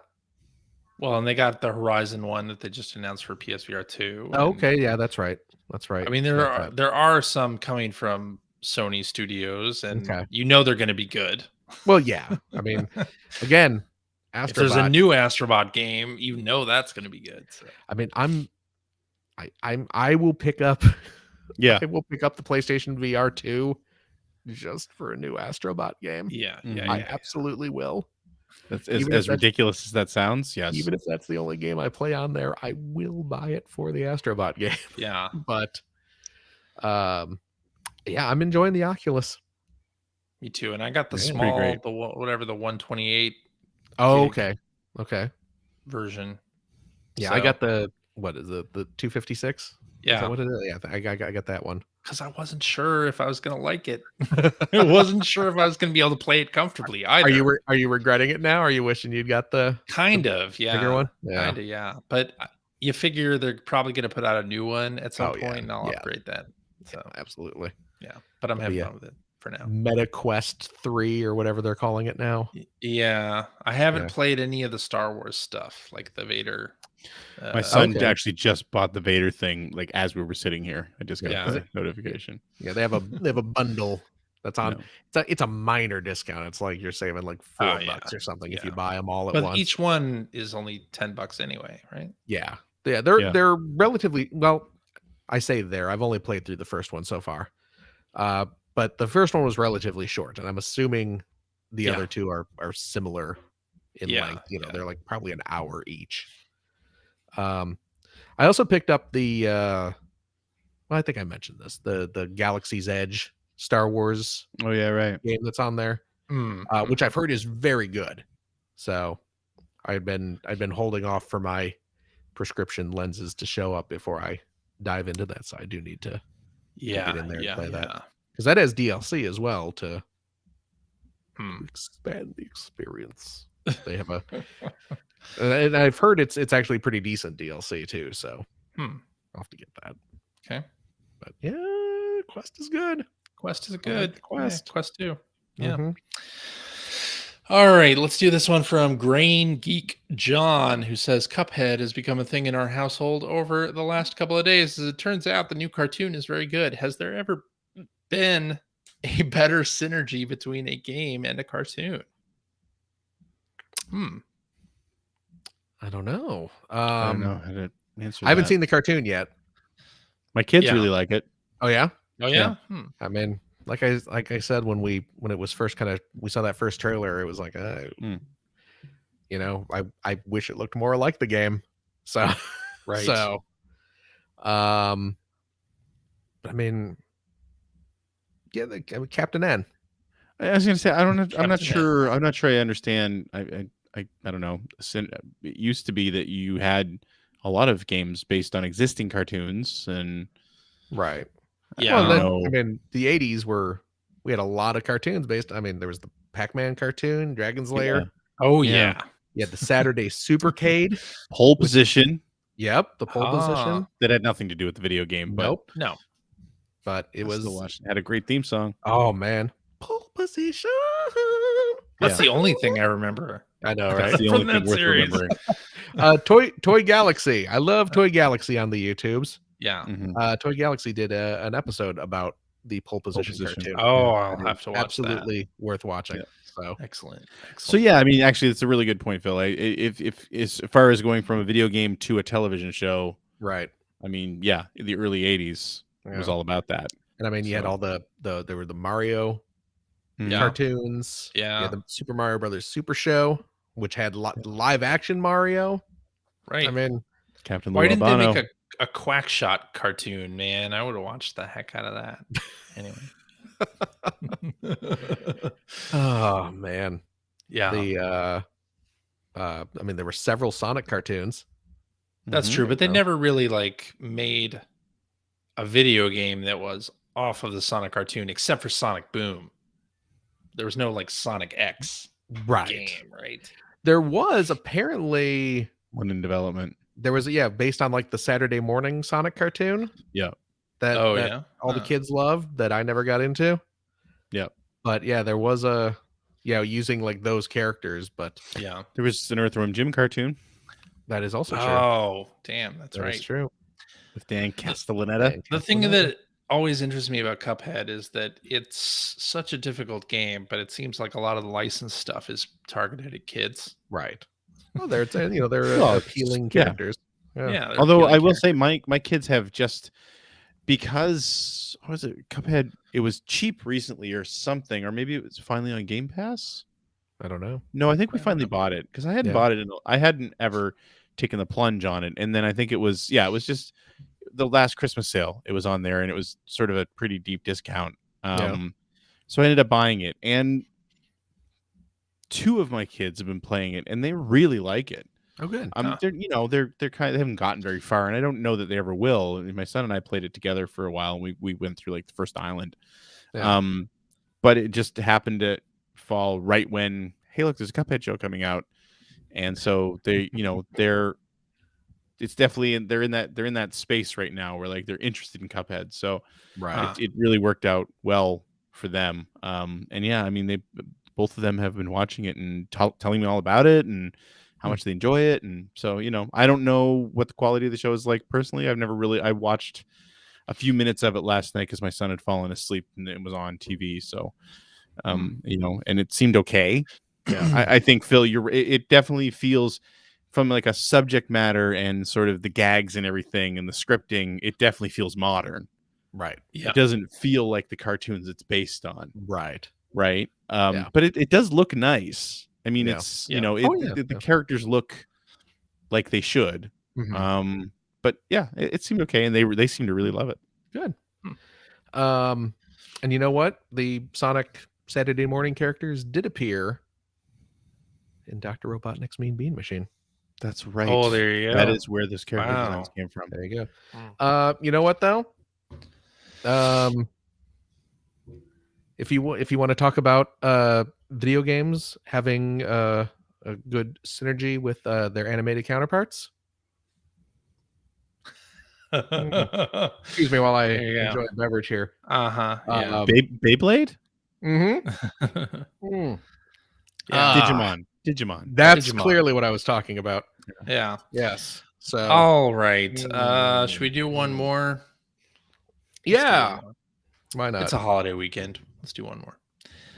This one comes from hacker alias Scoop Jessica, who says, "What's a gaming accessory you'd immediately replace if it broke? My favorite Switch Pro controller broke over the weekend. My fault. And I immediately ordered a replacement because I don't play handheld and hate using Joy-Cons." Amen to that, sister. I would also immediately. Yeah. Yeah, I love. I would the too. Switch. I would not be without a Pro Pro controller on my Switch.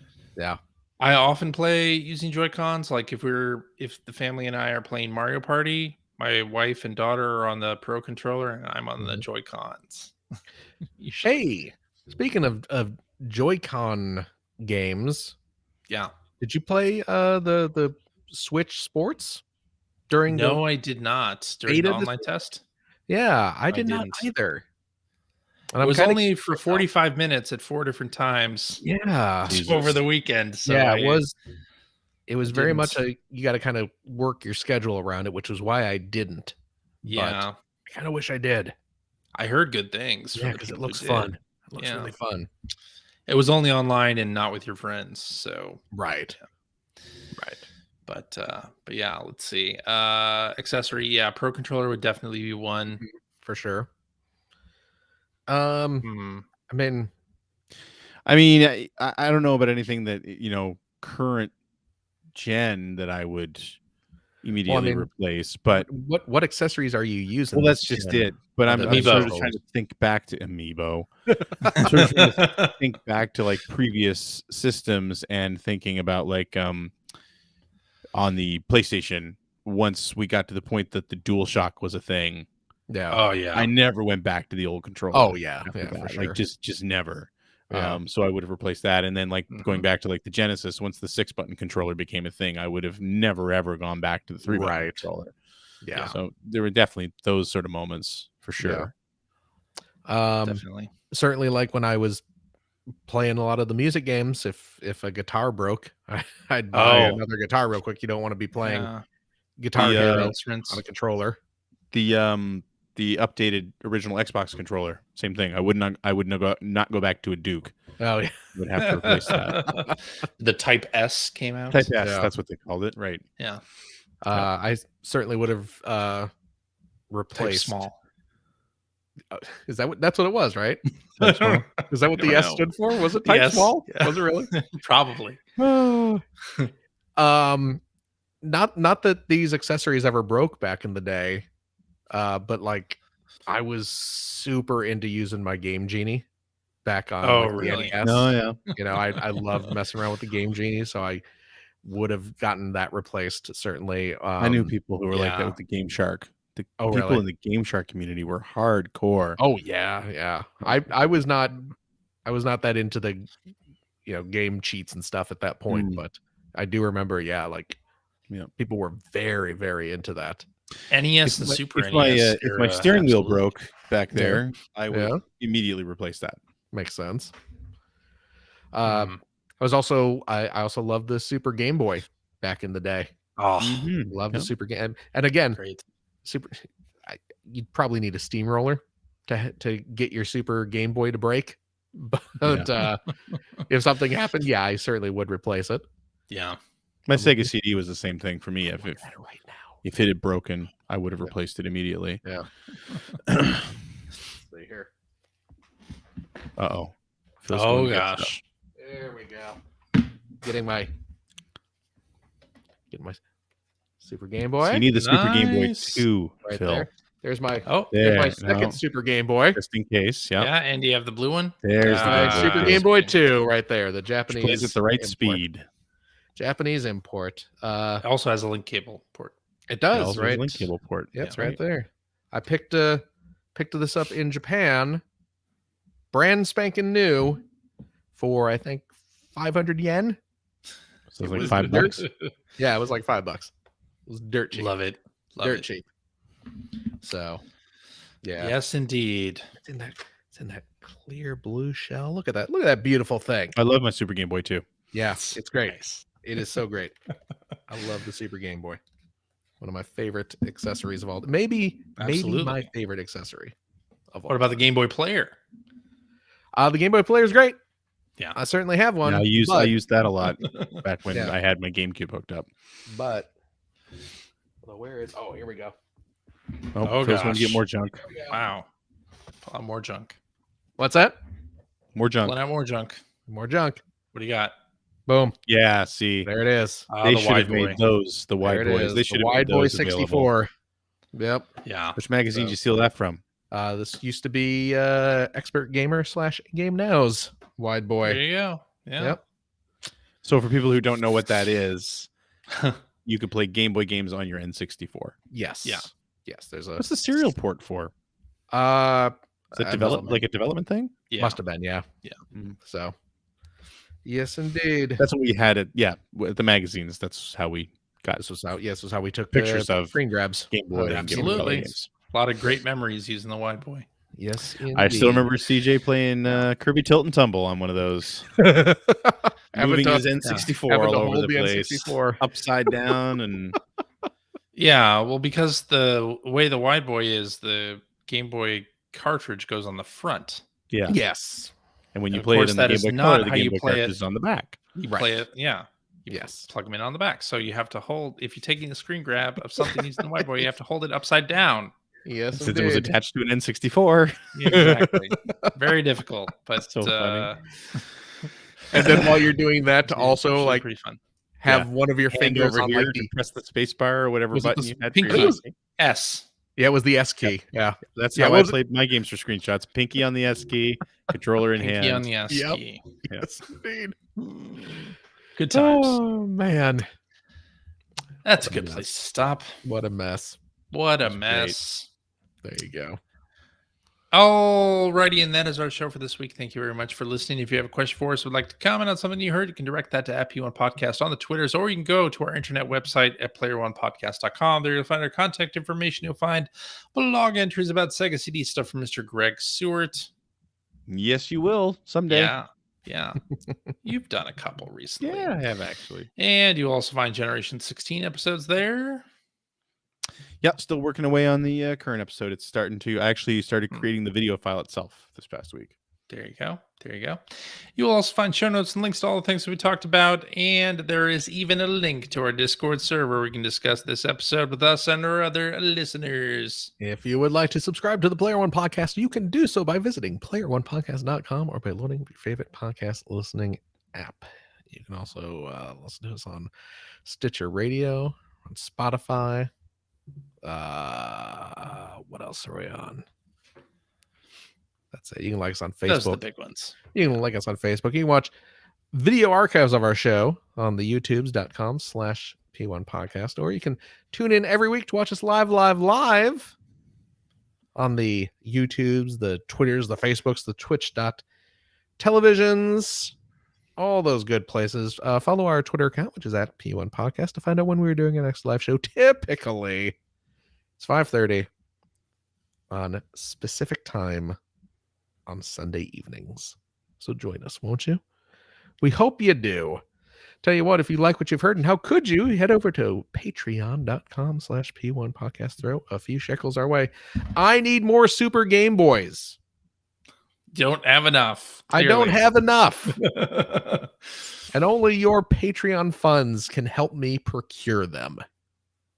That's not really true.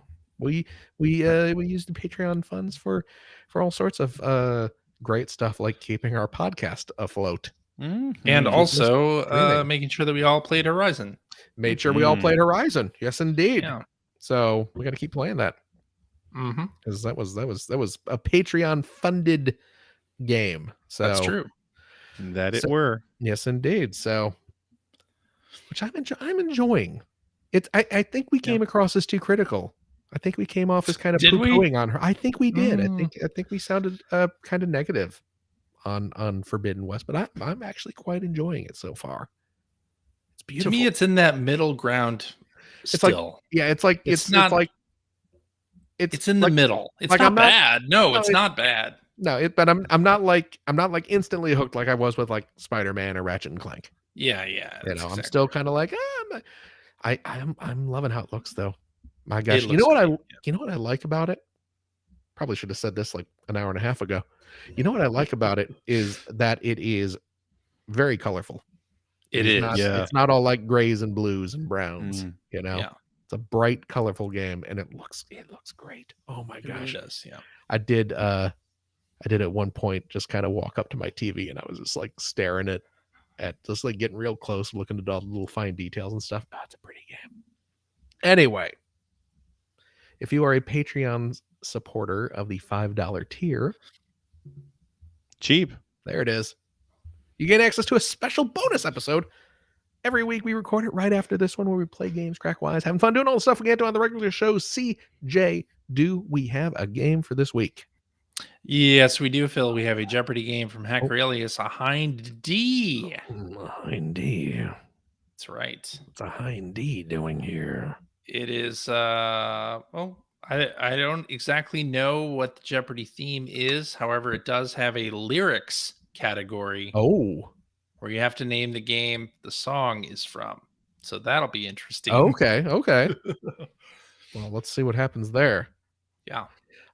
Please join us for that. And tell you what, if you have a couple bucks left over, head over to patreon.com/generation16 to help support Greg Stewart's outstanding, and it is outstanding, web series about North America's favorite runner-up, the Sega Genesis.